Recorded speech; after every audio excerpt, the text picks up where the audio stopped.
Hello प्यारे बच्चों, आप लोग कैसे हैं।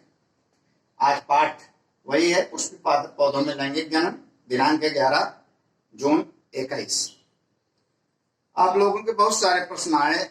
कुछ बच्चों ने हमसे पूछा कि पुष्पों में सुगंध कैसे होती है, तो हम इसको बता रहे हैं कि पुष्प का जो मादा जनन भाग होता है, अंडाशय, इसके चारों ओर मकरंद ग्रंथियां पाई जाती हैं। इनमें वाष्पशील तेल होता है जो कि विसरण के द्वारा जो है सुगंध उत्पन्न करते हैं, जिसके कारण जो सेपल्स हैं, पेटल्स हैं, उनमें जो है मकरंद उत्पन्न होती है।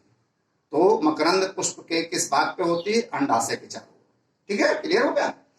चलिए, आज हम आपको पढ़ा रहे हैं परागण। अंग्रेजी में इसे कहते हैं पॉलिनेशन। हमने तुमको पुष्प के नर जनन भाग और मादा जनन भाग, नर जनन भाग को पुंकेसर कहते हैं और मादा जनन भाग को स्त्री केसर कहते हैं। अब परागण में हमने लिखा है कि पराग कोश से पराग कणों का निकल करके मादा के वर्तिकाग्र तक पहुंचने की क्रिया को परागण कहते हैं।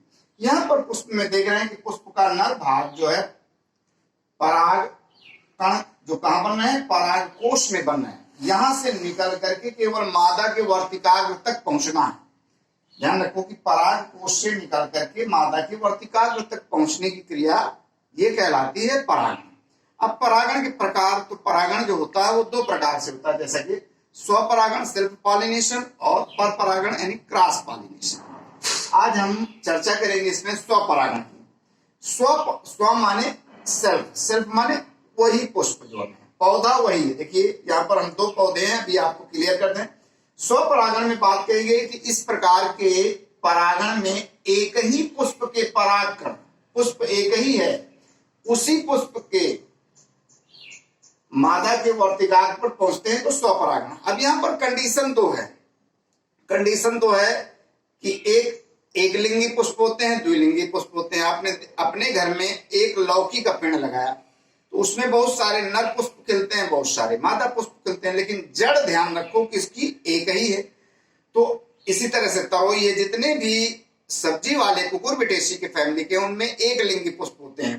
तो उनमें क्या होता है, एक के पास नर भाग है, एक के पास मादा भाग। यहाँ पर हम जैसे चित्र में दिखा रहे हैं, ये पुष्प का नर भाग दिखाया गया, ये मादा का पुष्प, लेकिन पौधा एक है। तो क्या हुआ कि नर भाग के परागकोश से निकल करके मादा भाग के वर्तिका पर पहुंचते हैं। यहाँ पर भी स्वपरागण हो रहा, और यहाँ पर द्विलिंगी है तो इसी पुष्प के परागकण इसी पर पहुंच रहे हैं, इसी में भी परागण। तो यहाँ पर दो कंडीशनों का उल्लेख किया गया। कहा गया एक तो वो अवस्था जिसमें एक द्विलिंगी पुष्प के परागकण उसी के, ये तो बात समझ में आ गई। फिर कहा गया दूसरी कंडीशन में, इस प्रकार की अवस्था में एक ही पौधा एक है, उसमें चाहे एक लिंगी या द्विलिंगी पुष्प हो, के पराग कण उसी पौधे के पुष्प मादा के या दूसरा द्विलिंगी पुष्प के वर्तिकाग्र तक पहुंचते हैं, तो स्वपरागण की इस विशेष अवस्था को सजात पुष्पी परागण, जियोटोगैमी कहते हैं।